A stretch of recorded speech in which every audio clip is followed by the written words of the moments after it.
I'm in the same place. Eventually, I gotta get a real microphone, but I love her. Hello, everyone. Welcome back to Who Let Me Do This? Me.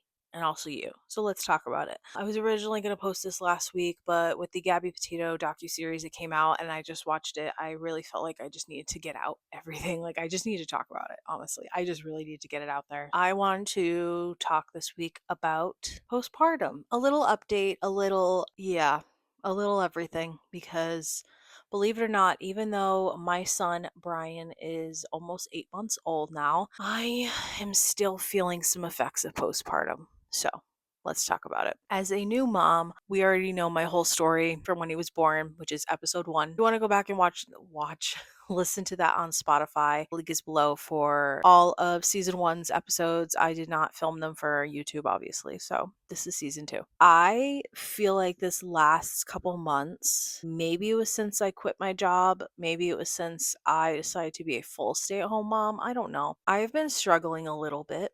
But I think that also pertains to the fact that I am not one for change, as I've said before. As a mother, that is something I am trying to embrace and just go with the flow with, because change is inevitable with kids, babies. They're always changing, evolving, growing. Brian has been teething, and some days are great, some days are bad. Some days are just, I can't stand to be around my own child. I just need to get away. And I hate saying that, and I feel like the worst mother when I say it, but as I've talked to other moms, it is normal. And it happens, and it's something that you go through. There's only so much patience and time, and more so patience, that I can give until I finally kind of crack and I need some time to myself. Unlike some people, I believe in taking a break when things get too crazy instead of taking it out on their child. This is for all the people out there that have ever children, or for the daycare workers that have their children, is what I like to call the edge. And that was what was taught to me when I was in school for my early childhood degree. It is so true with daycare, but it is so true as a parent as well. The thing with parents, though, depending on your situation, you may not be able to walk away and have a break. The most you'd be able to walk away is go to the bathroom for 5 minutes. And that's the truth. That's the tea. And I've heard that quite a bit from a lot of moms that didn't have the support, that don't have like a partner, that don't have family around, that can't get a babysitter, that sort of thing. But basically, it's when you're at the edge, you need to walk away, even if it is for that 5 minutes, or even if it's for a half an hour and you tell your husband, hey, I need to go.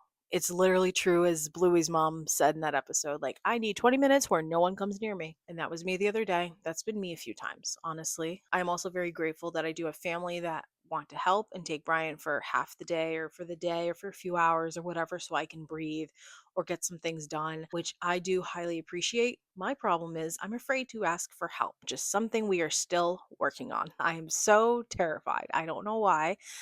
I think maybe it just stems from when I was little. I've gone through some things as a kid, that nothing really terrible and extreme, but just from some of the adults I was around and just stuff like that, that it just, like, I was always kind of afraid to ask for help because I felt like it made me, if I did that. I think that's pretty common. I do think it stems from like my childhood. Even now, as an adult in my 30s, I am so terrified to ask for help. Like, I don't know how to do that. And I am slowly learning how to do that with my mom, with my husband, and with my in laws, especially because I just mostly, if I feel like since he's been teething, I don't want to bother them because I don't want to put them through what we've been going through. But then again, my mom has gone through it with Brian. You get it. It doesn't make sense. It doesn't make sense. So, teething so far has been, wow, nothing compared to that sleep regression medicine change thing that we went through, but it's still a lot, especially when you are stuck in the house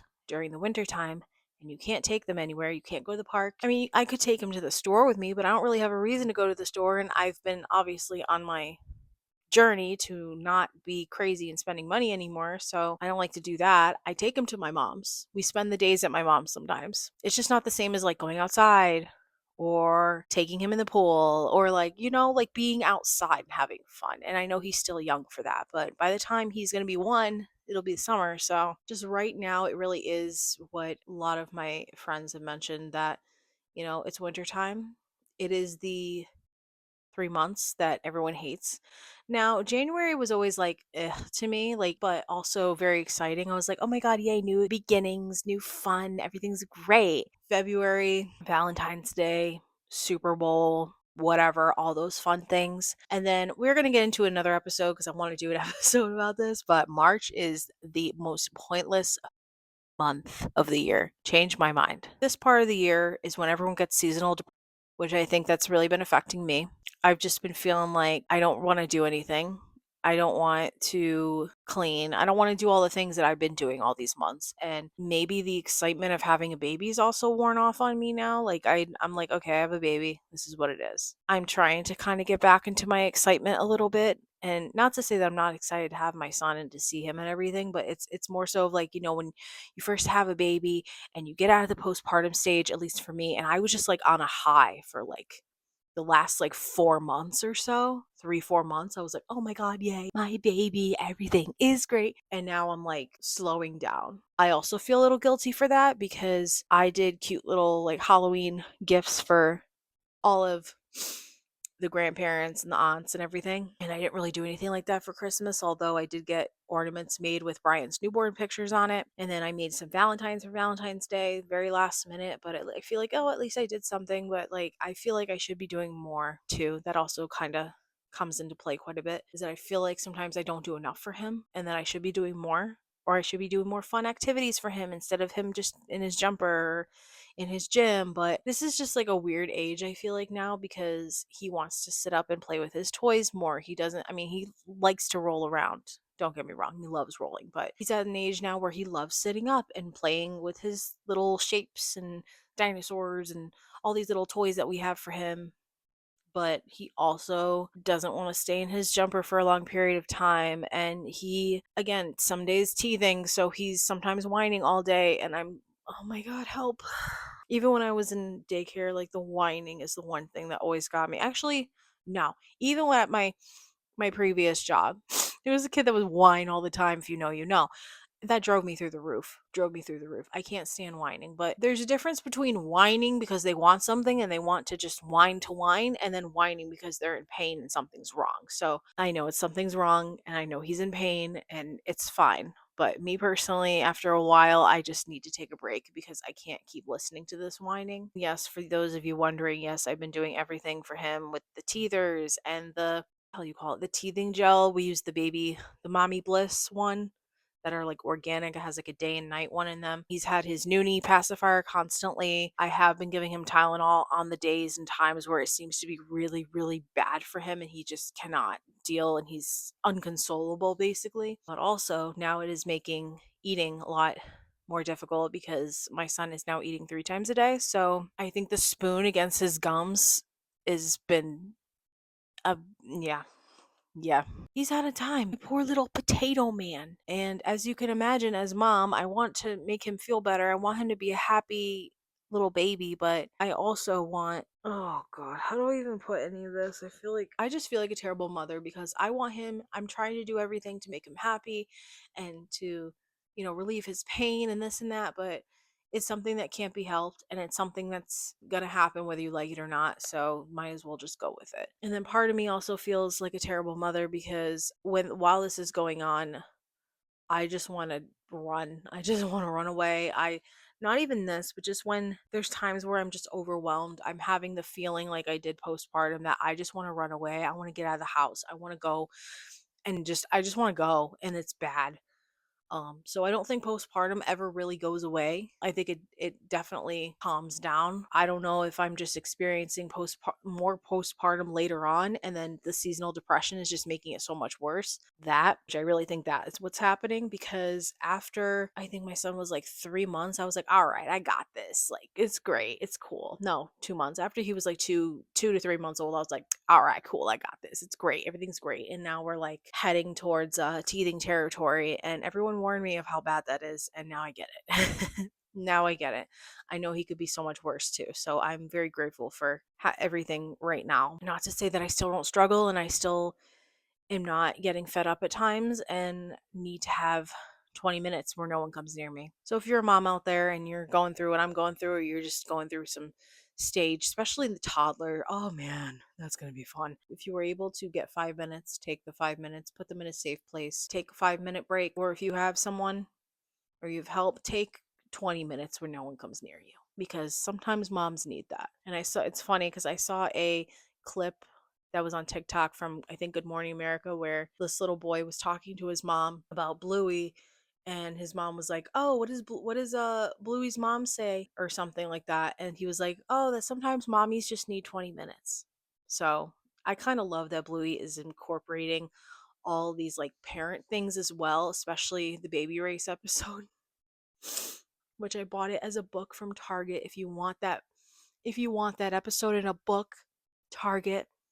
And I cried because literally when she's like, "You're doing great," I was like, "Thank you." And I'm not going to cry right now. Oh my God. Because sometimes it is really hard still. And it's always going to be hard for the rest of my life. Yes, I signed up for this, but it doesn't mean that I'm not struggling like the rest of the moms out there. That I'm a person too, which my mom keeps saying that too. And I'm like, I'm sorry to have emotions and feelings. And she's like, "You're a person too." Because there have been times that I've cried in front of Brian and I was like, "Oh my God, why did I do that? Now he's going to just be traumatized." And my favorite word, trauma. You can only do so much until you break. That's really all there is to it. It's changes, it's the seasonal depression, it's awful. So just know that, if you were on a high as a mom and now you're on a low, that's okay because it's temporary and everything is going to be okay. I have to keep telling myself that, otherwise I'm going to lose my mind. I'm not even kidding. Like, it's temporary, it's temporary, it's temporary. But in that moment, it feels like it's going to last forever. That's the part that sucks. I've said it before and I'll say it again. Being a mother is one of the best things that I've ever done in my life because it has changed everything for me in good ways. I do miss having my own free will. Not that I don't, but you know what I mean? Like being able to just like, "Oh, I'm going to go to Target today," or, "Oh, I'm going to go do this today," or, "Oh, I want to go to this," and not have to worry about someone watching a baby. And now it's different. You do things with the baby, or sometimes you don't do things with the baby, and your whole perception of life changes. At least for me, it's changed so much. I'm just ready for this postpartum seasonal depression, whatever this is, to just go away because literally I really thought it was me from losing my job, but then I got better and I was fine. And then the end of January, I was like, actually, not really the end of January. I think it's just been slowly happening the last few weeks. And I was like, "Oh, okay, it's because of my period." And then I ovulate. I'm like, "Oh, it's because I'm ovulating." And right now I'm not doing anything, so it must be the seasonal. But all I can do is dream of summer days and all the good things that are coming, and Brian's birthday, and we have a few trips planned, which I'm very excited. Got some exciting things with friends happening. I'm definitely going to be taking advantage of summer as much as I can and being tan and going swimming, and oh my God. And I'm excited. I'm excited for everything to come. It just needs to come right now. Right now. I hope you guys enjoyed this episode. Just know that if you're going through this, you're not alone. And I'm so, all this snow that we specifically in Connecticut have been getting the last couple weeks, where was this around Christmas? That's when I wanted the snow. That's when I wanted all this staying in and being cozy with the Christmas tree and by the fire and with my son and him playing and husband, and oh, it's just so nice. And now it's like February, end of February, like get this out of here. And when it's March, it's even worse. But we'll talk about that in another episode when it's March, because I'm sorry, I have a lot to say. Stay safe. Don't be stupid. You're doing great, mama. We're in this together. It is temporary. It is going to pass. And I don't know what it is with me. I think it's just finding that deep down patience that I need to just really have when because I'm just used to kids whining. I'm like, "All right, stop, that's enough." But when it's your kid, it is so different. It is like you can't really tell them to stop because they're in pain and you just have to deal. That's really what it is. And give all the snuggles and cuddles that you can through the whining. I hope you guys have a great weekend. Happy March. And I will see you in my next episode. Bye.